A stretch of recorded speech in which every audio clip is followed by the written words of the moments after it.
Payday.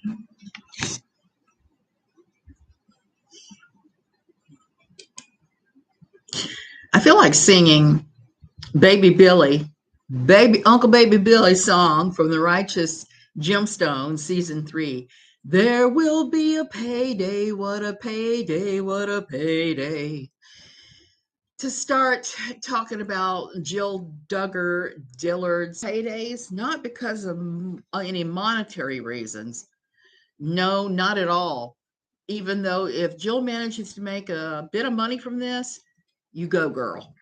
I mean, because if you teach a toxic theology, what's going to happen eventually is it's going to catch up with your ass. There will be a payday. What a payday. So I started reading it this morning. I'd forgotten all about it, even though I had every intention of staying up last night and reading big parts of it. I fell asleep, betrayed by my own damn body yet again. So I started reading this morning, and I have feels and I have ideas and all of that because I saw things on there that reminded me of things that had happened to me in my lifetime and at my old church. So I'm possibly going to have to expand my book while I'm editing it. Hey, Kentucky girl. Hey, there was a section she talked about them wearing pantaloons. I wore pantaloons for a while as a girl, and I have to tell you, it didn't go well. I wasn't, but I can recognize from reading this book that I always had something of a independent spirit, and Jill just wanted to be like her mother. So there's a big difference in personalities. I am glad that the Duggars did not end up with anybody as independent as myself, because they would have likely have tortured that child to death. Anyway, so I'm saving the pantaloon story. It's a stupid one, but it's a funny one too. Hey, Bliss Chris. Homeschooling. She has started talking just a hair about homeschooling, about how they were homeschooled using the Bill Gothard ATI pamphlets, wisdom booklets. Those things, I have copies of them on my computer. They are a hot mess. The science is completely wrong, and a lot of the assertions made are completely wrong in them. That's all I'm going to say about that right now. But she was talking about how homeschooling was presented and how it was done in her family and all that. And I remember in my old church, and I'd totally forgotten about this story till I started reading Jill's book. We had a Michelle Duggar clone that homeschooled with children that was teaching women's Bible study one Tuesday and started ranting about how if you loved your children, you would homeschool them. Hey, Mysterious Mermaid and the Missing Shill. So she said, if you loved your children, you would homeschool them. If you didn't love your children, you would not homeschool them. Well, I did like I always do. I made a stupid joke. I said, okay, I might be able to explain Nietzsche's Übermensch. I might be able to explain the meaning of Kafka's Metamorphosis, and I might be able to explain the phases of mitosis, but my higher math skills were so lacking that it would be foolish for me to attempt to homeschool. So I made this stupid joke about it because I had my kids in school, public schools, private schools. And I was not about to homeschool because I know what my strengths and weaknesses lie at. She jumped on me and said that if I had read Nietzsche or Kafka, I was going to hell. Not even taking into consideration that this was something that happened during my pre-Christian college years. So I remember being so incredibly turned off by the jumper brigade that was pushing homeschooling at the old church, that were clearly following Bill Gothard, because Bill Gothard was talked about. So I laughed at a lot of the stories about, like, she was talking about the only type of music that was allowed did not have drums in it. The drums were almost never allowed because syncopated rhythm sends you straight to hell, just like that Newsboys song.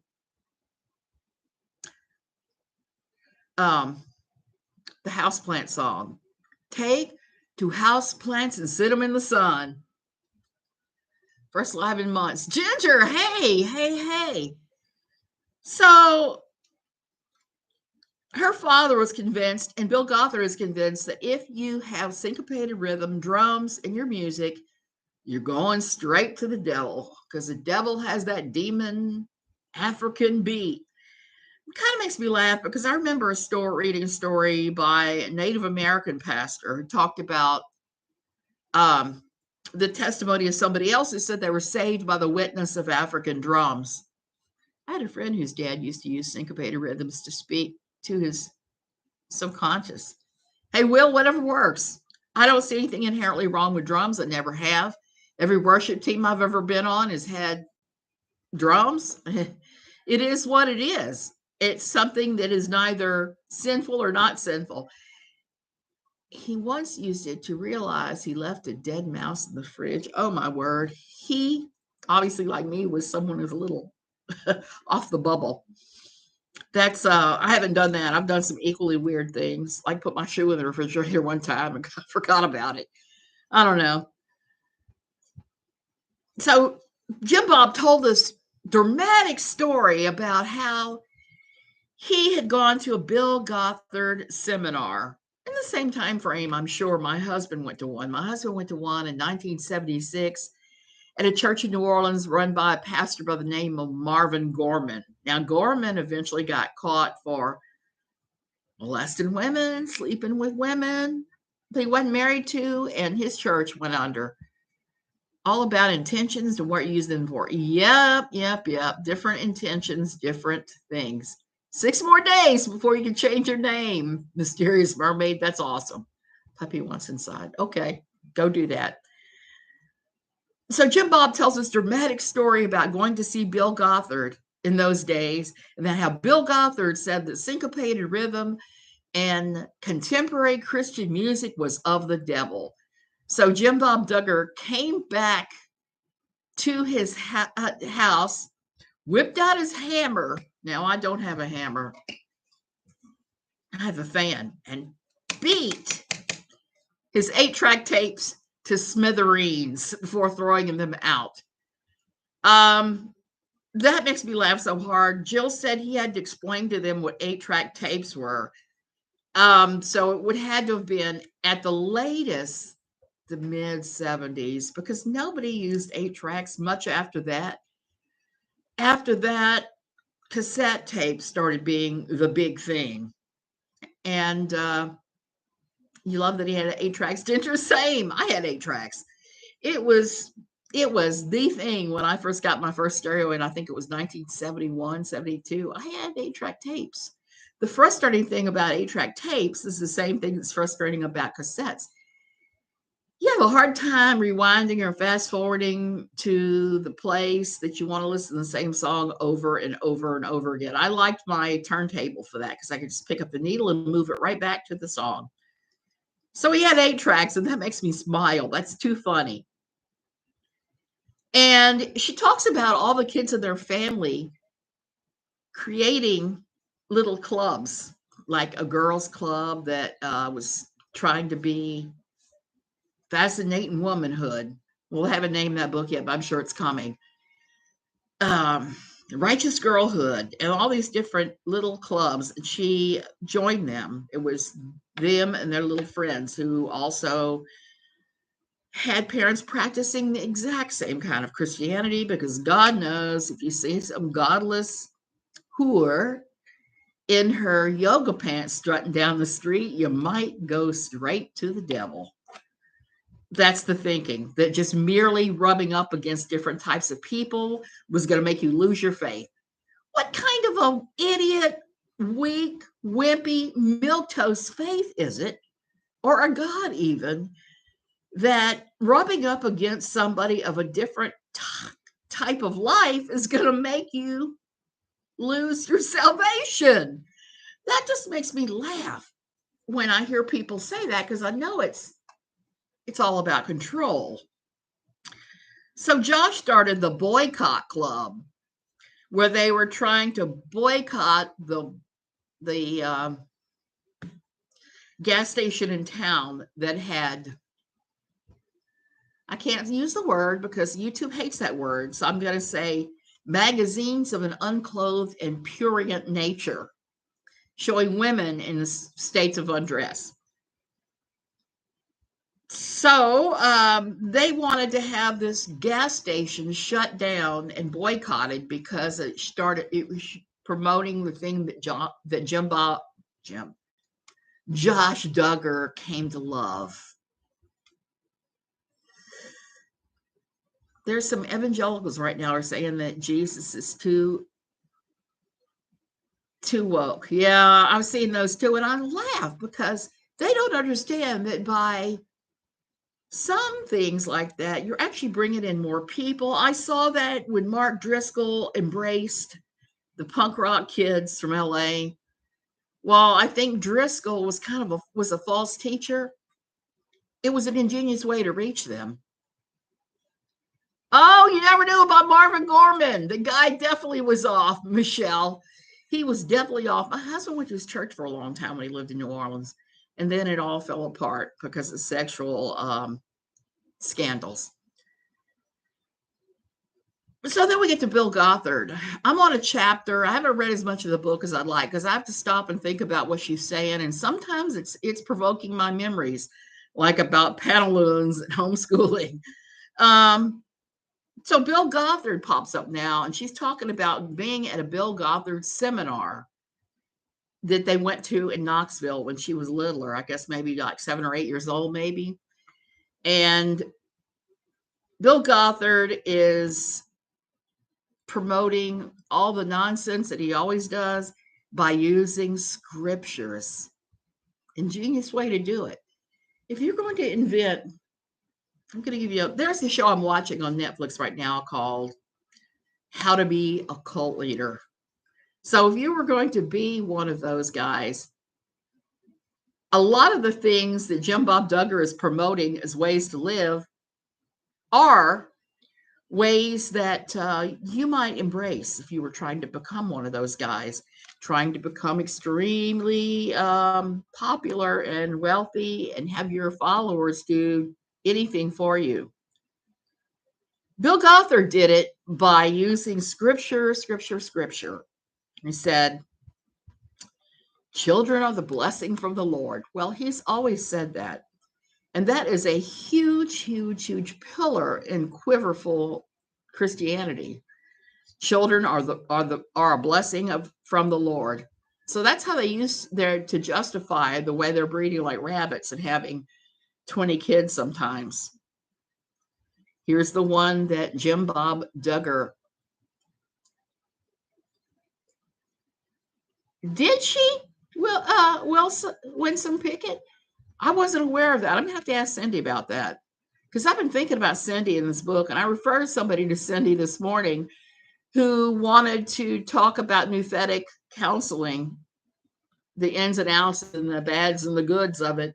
And I told her, I said, you've got to contact Cindy. Cindy knows a whole lot about the nouthetics counseling. Bill Gothard said, music can be the tool of the devil.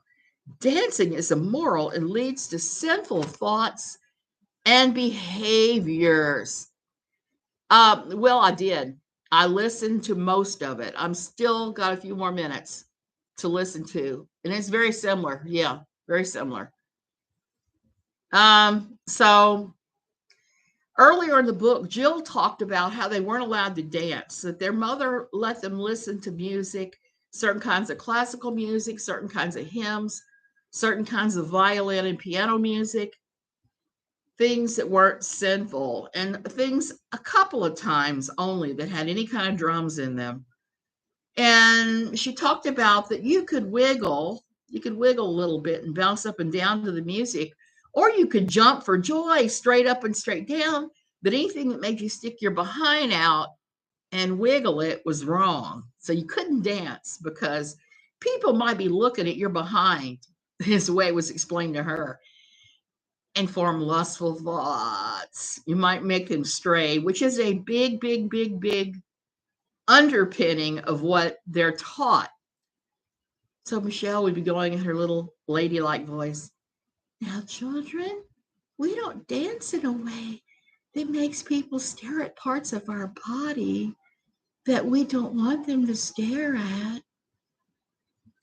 I think back to myself in the pantaloon story where I actually ended up pulling up my dress and dancing the hoochie coochie with my pantaloons and was going, yeah, I'm doing it. Yeah, are you going to pick at me? I was really being naughty bad in those days.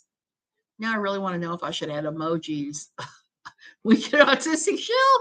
Yeah. Maybe you should.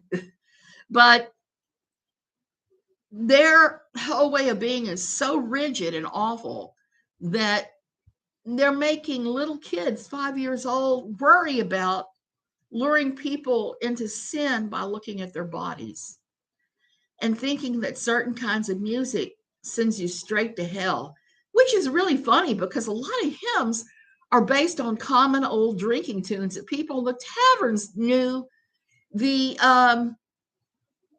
melody of.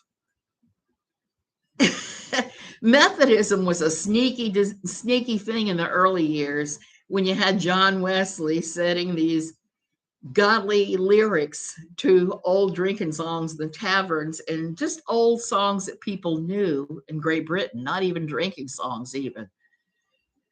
So that's kind of one of those woke things that they're protesting, but they don't realize that Methodism and some of the earlier Christian religions like that used to use things of the world to bring people in. And it's just ridiculous. So there they are talking about music. Things like reject children and you are rejecting the very blessing of God. So you have to have as many as Bill thinks you should have, which is enough to qualify for our 2 baseball teams, maybe? Or was it football teams? Basketball teams. I forgot what the guy on Behind the Bastards said. He said it was enough to qualify for 2 NBA teams. That was it. So according to Bill, that's the way to live. There's no out for if you have medical problems in any way, shape, or form. No reality. Nothing that Bill is pushing is based in reality whatsoever because let's face it, who can afford to support that many children on the way wages go today? And especially right now where in the United States, I mean, I saw a news article this morning. Okay, 2 basketball teams is 10. So it'd be 4 basketball teams, he would probably say. So I'm not up on sports, even though I did catch last night. Oh, what was that guy's name? That's just how much I don't pay attention to sports. I was crocheting while my husband was watching football, and we saw the guy who was 38 or 39, Aaron Rodgers, tear his Achilles tendon. Both of us looked at that shot and said, "Ooh, he's done some kind of gnarly knee damage there." Turned out we were both wrong, but that's the extent of my knowledge. Okay. It seems like every time that I sit down and I'm watching football with my husband, somebody suffers a horrible injury every single time. The last time was the time when the guy on the Buffalo Bills collapsed and they were on the field doing CPR on him in full view of everybody. And I don't know, I guess I'm a curse on that. So here's another Bill quote that just makes me laugh the hardest of all the things. I am Calamity Jane. I'm Calamity Jane for sports, obviously. Except for surfing. I will watch surfing championships, especially if they're at Surf Ranch. It's always fascinated me to see them have that locomotive engine pull that giant wedge that makes a perfect wave every time that reduces any variance of these different surfing competitions. It means a perfectly level a playing field for everybody in the surf community. So I don't watch sports as a result. Sometimes the Olympics. Bill says, Modesty is vital. Do not let yourself or your children lead somebody into temptation. So this is where the whole Duggar thing of Nike came from. If you're not familiar with their show in Nike, whenever they would run up on somebody they considered a modestly dressed and was a woman, one of the girls would say Nike, and all the boys would stare at their shoe until they told them the danger was past. Okay, I reject that, reject it. Why? Because your children are going to be living out there in the real world when they're old enough. And isn't it better to teach them not to rape, not to do lusting after women, not to do any of that nonsense? I think it's way better to teach them how to navigate in the real world and to not judge people by what they put on their body, but to go ahead and tell them, well, that's maybe not the way we dress because we think that it's better not to show off your goodies and not saying because you're leading somebody else into temptation. When you do that, you create some real problems with sex. I mean, look at Josh Duggar. He came out of this culture where they taught about this temptation. And what did Josh do when he got old enough to think about it? Started coming up about, why is our tenant home in the middle of the day? Josh started thinking about forcing the gas station in the middle of Springdale to quit selling mags with unclothed women on it. Didn't protect him, did it? So everyone should wear whatever they feel free to wear, whether it's little to nothing to whatever they want to wear. It's really on each person what they wear. We are only responsible for our own actions and behavior when we see other people and how they're dressed. You know, I used to live in Europe, and that developed a whole different mindset. Yeah, absolutely. Going hard in the other direction will get you the Church of God and their weirdness. And well, not only that, there's a church in rural Virginia that's in the nudist colony that I always laugh when I see video of them having their church services where the pastor's naked, the parishioners are naked, everybody's naked. Now, I'm not hung up about my body extremely, but let me tell you, I am not inflicting my gravity-addled body on anybody else but my husband. So you're not going to ever catch me running around nude. It's just not who I am. It's not who I've ever been or will ever be. But they go way too far in the other way. And here's the thing about Bill Gothard in Modesty that makes me laugh. Jill goes on to talk about how Bill is single, never married, never had children, and his singleness and his purity and his modesty and all that nonsense. Bill Gothard was accused by over 40 women of having been inappropriate with them. And what do I mean by inappropriate? Well, sometimes there was some grabbing, overclothing and bras, and a whole lot of other things happened. Maybe not necessarily illegal. I'm not sure where the legality falls with that behavior. Certainly super tacky and inappropriate for a pastor. Maybe illegal, but they're all underage, all the girls that he did this to. They were all teenagers volunteering at his place with their long, curly, wavy hair, their blue, navy blue, long skirts, and their frilly white blouses.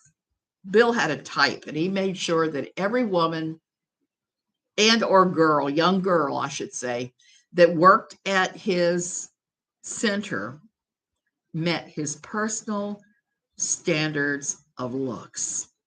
He tried to say that was godly. That's pretty ridiculous to say that's godly. It doesn't say that anywhere in the Bible. Thou shalt be the most righteous when thou wears navy blue skirts, white frilly blouses, long curly hair. There's no mention of that at all. And knowing that Bill has done that sort of thing to the point where they ran him off the board and now he's trying to promote some university that teaches you while you sleep, just makes me laugh. It's foolish to the extreme. And the type of thing that Bill is promoting to all of his followers doesn't work in reality. Like I said, I was reading articles earlier about how awful the inflation spiral is in the US. It's so awful that people in my age group, I'm on the very cusp of baby boomer, but my husband's fully a baby boomer. So on his generation, so many people were now homeless and sleeping in their cars. More people in that age group, the retirement age group, that has happened since the Great Depression of 1930s. And that's a scary thought, if you ask me. How would you like to work hard your entire life and end up sleeping in your car? All I can say is come to Costa Rica, where your retirement dollar will go quite a ways. And as long as you're not buying food imported from the US, even the cost of food isn't that much. The only things that are expensive here are running a car, the gas, buying the car, and electricity is about what it is in the States. So there you have my little rant. So many people are experiencing this grinding poverty that to say you have to have enough kids to fill 4 NBA teams is pretty ridiculous. Because how are you going to support all those kids? I don't care how, quote, righteous you are and how closely you follow this Bill Gothard nonsense. You're still going to have to feed these kids. Flea-raged monkeys and iguanas, yes. The locals eat the iguanas when things get bad here. During the worst of the pandemic, when nobody was working and nobody had money coming in, they were capturing all the big iguanas and making iguana soup. My pool guys tried to bring me iguana soup one day after they made iguana soup from an iguana they caught in my yard. And I just could not make myself even taste it. It was just like, ugh. So how are they going to afford to feed these kids? They don't have iguanas there. They don't have iguanas to chop up and make soup out of.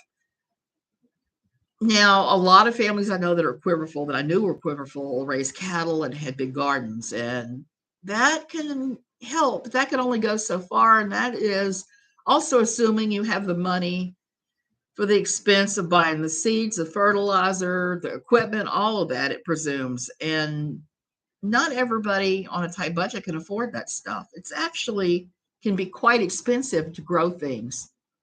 There was a guy in Florida who snagged a bunch of off the ground in his car and didn't realize they're eating, not dead. Well, I read about that story because cold-blooded, meaning that if it freezes, they stop moving and they freeze up until it gets warm. And when they get warm again, they come to life. And there are people in Florida that can testify to the fact that it's not a pleasant awakening. And iguana bites are some of the nastiest you might want to ever receive. They have weird kinds of bacteria in their mouth that we're not normally exposed to. And I've seen some very gnarly iguana bites since I've been here, people. I leave my iguanas alone. They leave me alone. We did have one for a while, a big one, that when my husband and I were outside, it would come and hang out near us. But that is the closest I've ever had to having an iguana buddy. Just not going to happen. So you have all these people, they're trying to feed their kids, and they don't have any money.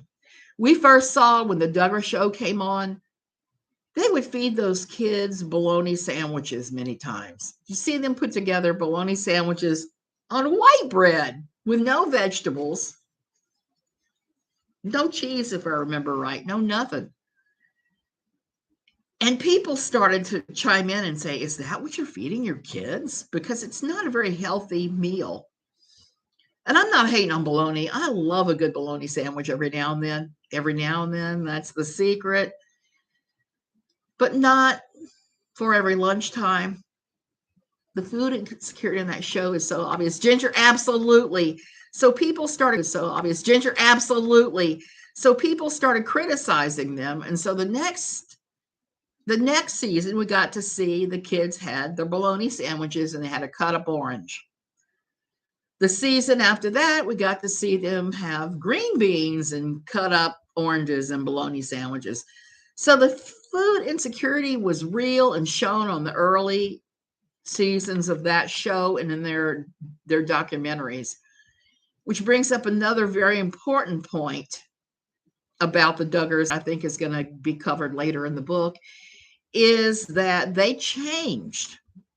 They changed from what they were doing based upon what the people who were watching the show criticized them for on Television Without a Pity, later Free Ginger and Reddit. They would make all kinds of changes and pretend like, oh, we're better now because we did it this way, while they're still eating tater tot casserole behind the scenes. Tater tot casserole. Now, I like ground turkey in some things. I don't like tater tots in some things, but combining those two things with a whole lot of condensed soups that are high in salt and filled with frankenfood type stuff that can make you sick if you eat it on the long term, just not good. So they've always had that going on. I wonder how they're dealing with the spiraling. Boy, the lights are flickering hard. So if I lose power here and I just disappear, I'm not coming back on, because it means that we're having interruptions on the grid, which blows my mind because it's a very sunny day today. We're not that far from where they have all the solar cells set up to run the electric in this area. So this is a real problem. I cannot tell you how many Quiverful families I knew that had severe food insecurity. I remember in particular one family that every Sunday after church, we would do like a hospitality suite kind of thing at the end of our church, where there would be different things for different people to snack on. It was really set up for the adults more than the kids. People would put out donuts and bagels and coffee and juice for the adults. And what would happen, there was one family in particular I'm talking about that wouldn't feed their kids breakfast and weren't going to feed them much of a lunch, that the kids would come, the entire group of big family of children in this family would come and would just scarf down everything, just inhale it. So it became so that whenever you were put on hospitality duty, you'd end up spending between $50 and $100 that week buying things to be put out because this one group of kids would inhale everything on the counter. And you try to steer them to stuff like fruits and vegetables, cheese, instead of the donuts.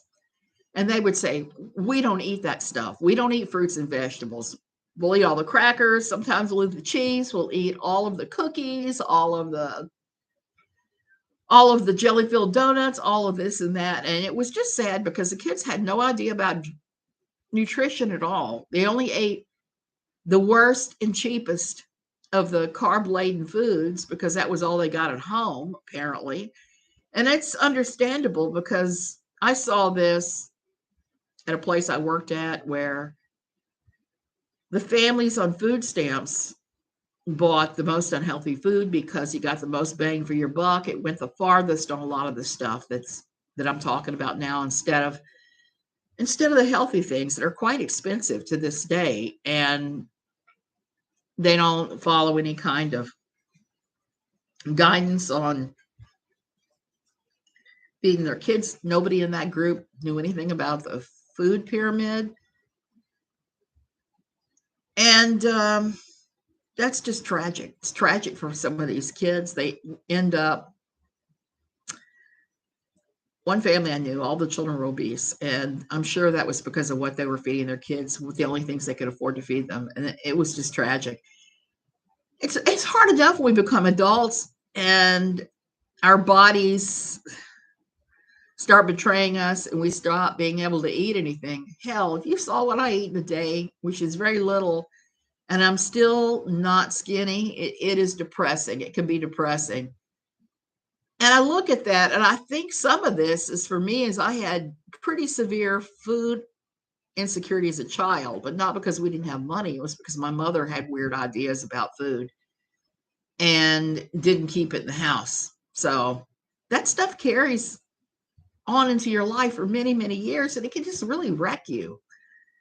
That's why, I was concerned with the Duggars early on and what they were eating. It was kind of funny because the Duggars emerged just as I was leaving my old CULT church, my high demand church. That would have been a taco church, Taco Tuesday, a totalitarian, authoritative church organization. And that stuff is evil. It takes forever to get out of your mind, your body, your soul. And even then, you carry some of these lessons forward. Like I said, food insecurity from the time I was a small child in my household until I finally left at like 15 years old. And here I am, I'm 63, and I still deal with those problems because of back in my childhood. So that's one of my big concerns with any child in this particular dynamic. You're going to find that this happens. Parents don't pay any attention to what needs to happen or nutrition. They just buy the cheapest stuff in the world and they don't feed the kids fruits or vegetables unless they get nagged into it. Or CPS steps in and says, hey, now, wait a minute, you have to feed better food than that. These are kids that could actually benefit the most from going to public school, who would likely qualify for free lunches, free breakfast, or reduced cost. And not every school in America, but many of them participate in the USDA food program, which means they are forced to feed a balanced meal. Vegetables, fruits, the whole 9 yards, everything, protein. And the USDA would put out menus they wanted you to follow as closely as possible. And those, hey, Nikki, and those kids would benefit from that. But they're the ones that are going to be kept from having that food. Okay, so I've had about as much as I can say about the Duggars as far as I've read in the book. And I'm only 40 pages in, maybe. So I'm not even that far in, and I'm picking up on all this weird stuff. I have to talk about Charlotte, okay? Now, Charlotte and I have had our ups and downs. I've knocked heads with her before, back in the old days when she first started. Oh, hey, Flying Mom Laura. So I haven't been her biggest supporter. There have been times I've been downright annoyed with her. And I generally don't watch her channel.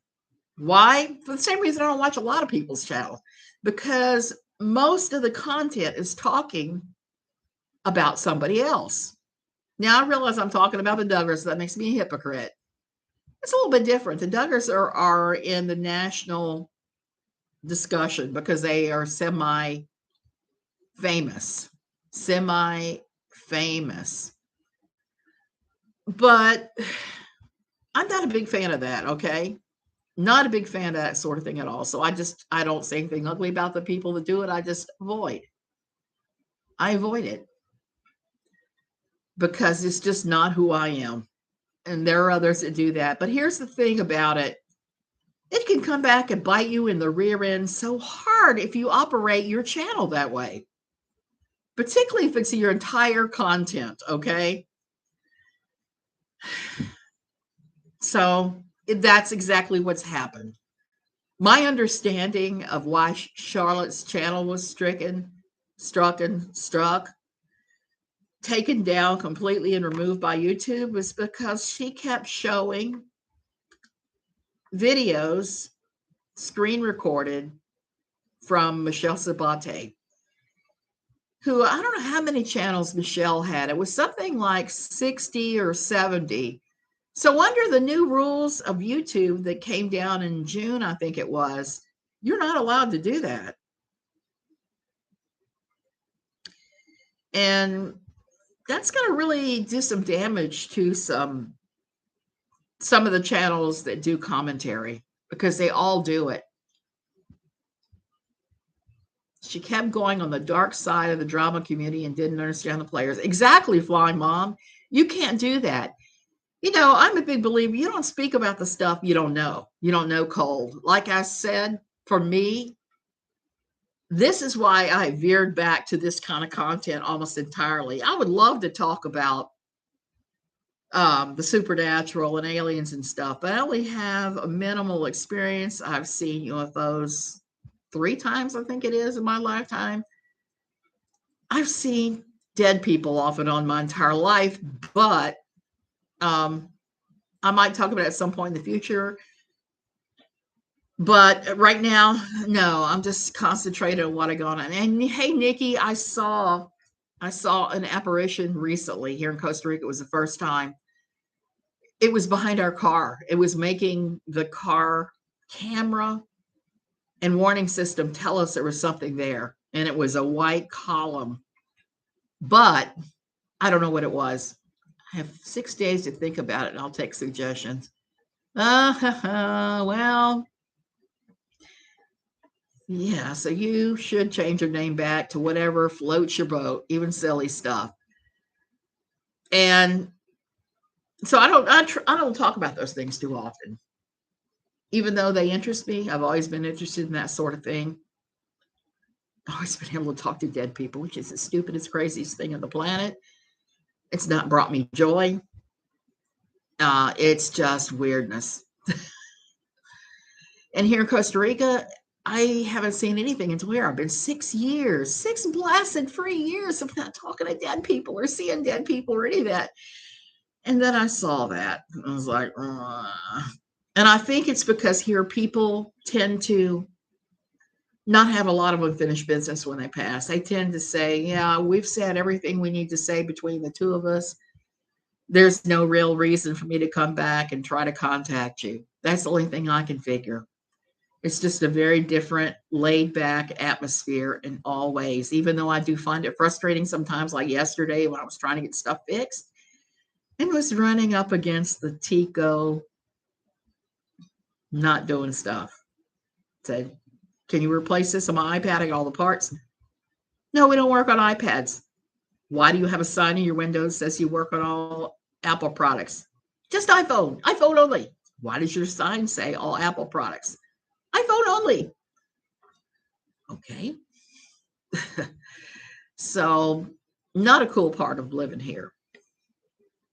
The lack of things to buy, the gringo shuffle, as I call it, when you run up against something Tico like that and they don't take care of it for you and you're like, or getting lied to. So Charlotte's problem was straying where she didn't know the players in the dark underbelly, like somebody was saying, and it's true.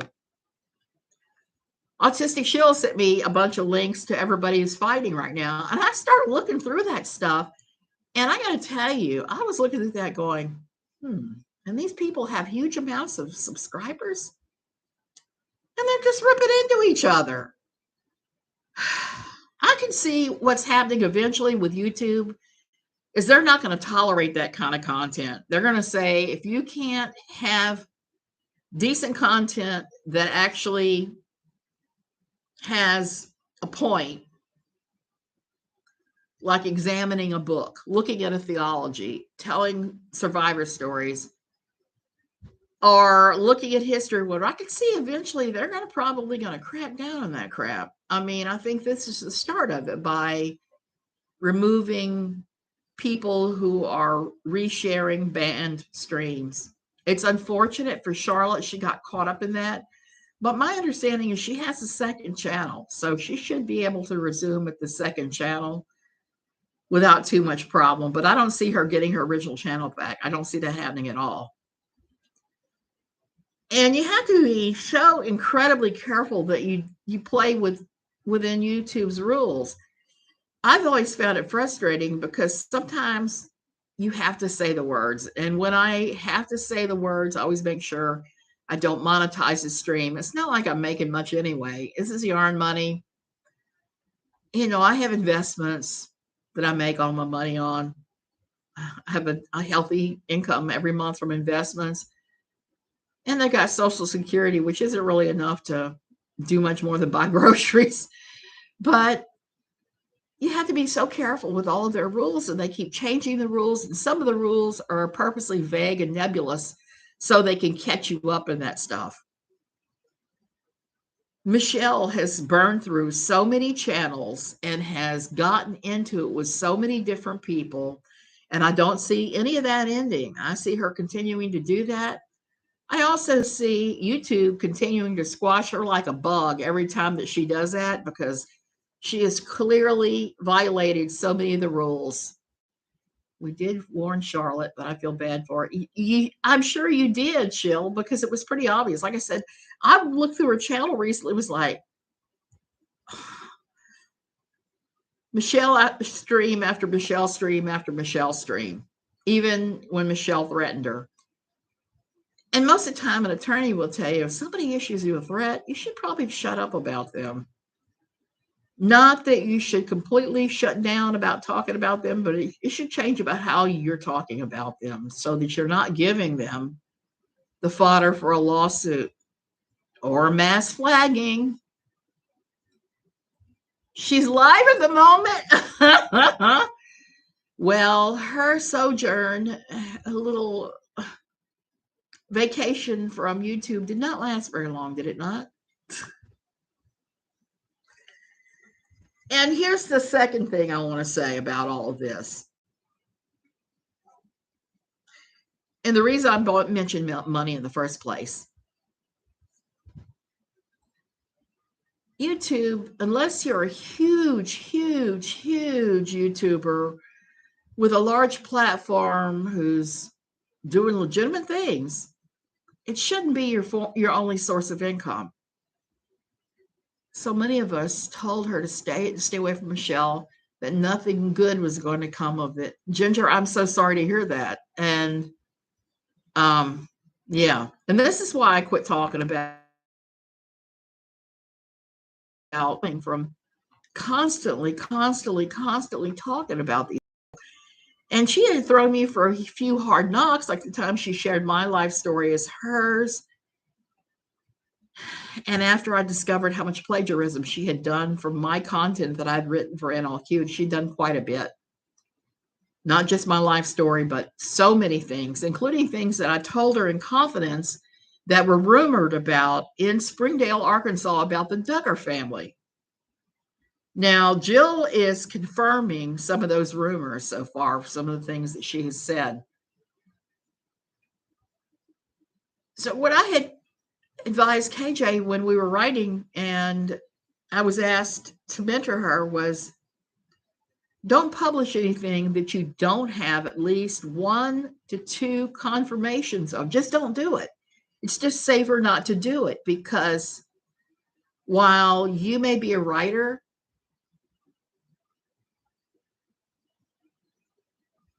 Shell, I believe it's more than 50, probably closer to 100. You're right. You have to be able to confirm the things you're writing. If you can't confirm it, then you don't write it. I remember after she left Pathos and we were having a conversation about the Duggars, because it was during the Duggar raid, the raid that took place of Josh's business when the Homeland Security came in there. We both had seen photographs of Homeland Security on the compound, okay? We were both being sent these pictures. And Jim Bob Duggar was issuing statements saying, no, Homeland Security was never here. It's a lie. It's a lie. It's a lie. I'm going to sue. Photographic evidence of these things more than when I hear rumors. When somebody said, Josh Duggar drinks his bathwater. Well, I'm going to have to hear that from more than one person with some specificity before I'm going to use that. And we talked about that quite a bit at Pathos with her. And when the Homeland Security raid was going on, I talked to her about it then, and she just ignored it. Stupid me. Why did I try? So that's why I was talking about it for a long time, because I was really genuinely hurt and upset that she was using my stuff. But eventually I realized that to continue to talk about somebody like that, you're letting them live rent free in your head. And ain't nobody, I don't have any room in there for anybody else but my family. Family. KJ just told the internet today that Deanna Duggar and Derek's aunt are her sources. I know that they're one set of her sources. And so's Amy. Amy Duggar is one of her sources. And some of the things that have come out of Amy's mouth and the mouth of Deanna aren't exactly right, I've seen that she said. And those are not her only sources. She gets the same people contacting her that I used to get contacting me through NLQ. They're no longer quivering when I was writing there, because who knows? Maybe they have an axe to grind with the Duggars. Maybe Jim Bob sold them a lemon of a used car. I don't know. I don't know what their motivation is.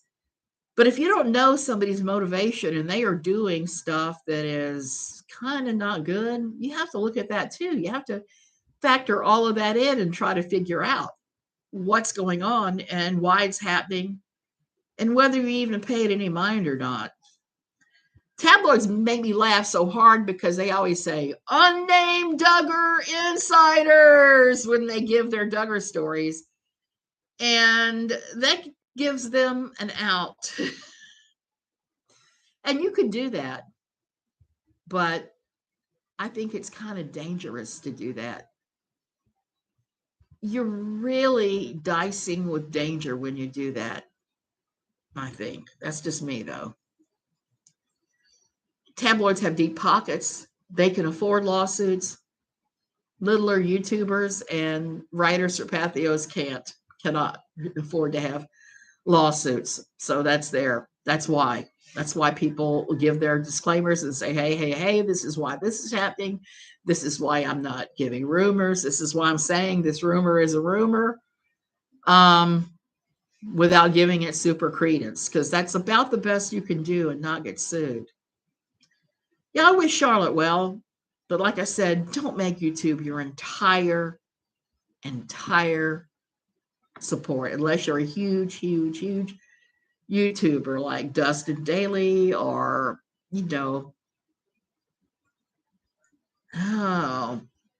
the Westbrook gal, Tati Westbrook, that sued KJ.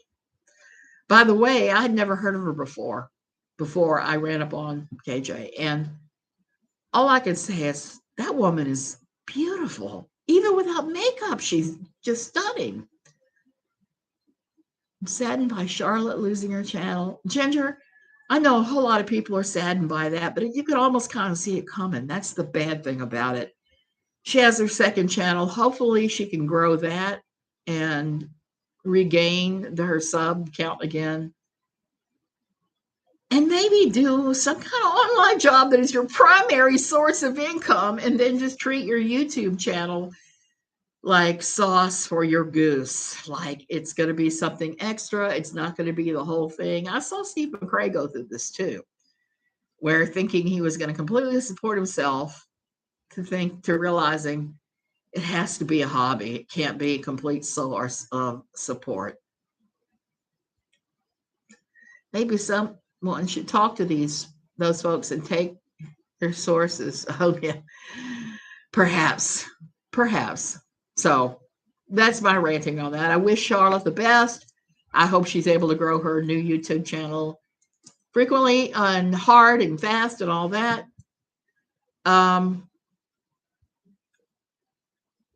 But if Charlotte is banned, then going live on her other channel will be considered ban-evading.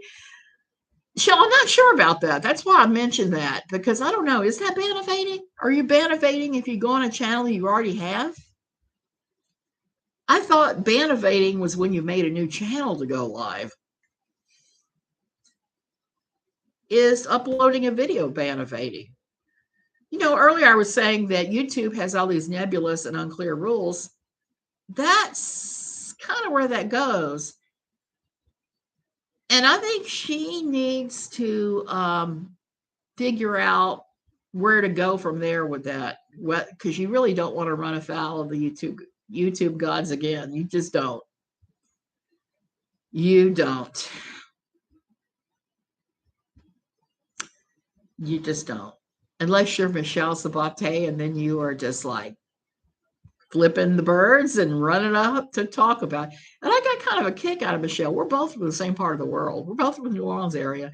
She's got that New Orleans accent that sounds like she's from some northern city, whereas I have a southern accent. I got to tell you, some of the Catholic schools I went to, they labored with me not to have too much of an accent, and that was really a struggle when I was a kid. But from what I've read, she can be in chats, but she should stay off camera and her other channel until YouTube says otherwise. That's probably a good idea. That's probably what they want out of her, would be my guess. So it'll shake out. Like you said, Charlotte's a survivor. I'm sure she'll figure something out. There's always Kick, is it? And some of the other platforms that people are using. A lot of people like to go live on Instagram. I haven't fooled with that yet. Even though I do have an Instagram, I keep forgetting I have it. I keep forgetting on, I have an Instagram. Oh my goodness. Why don't I remember that until like once every 6 or 8 weeks? It was like, okay. I guess it's just whatever platform you're used to. And I'm used to Twitter and Facebook. I really am. And I think I'm about to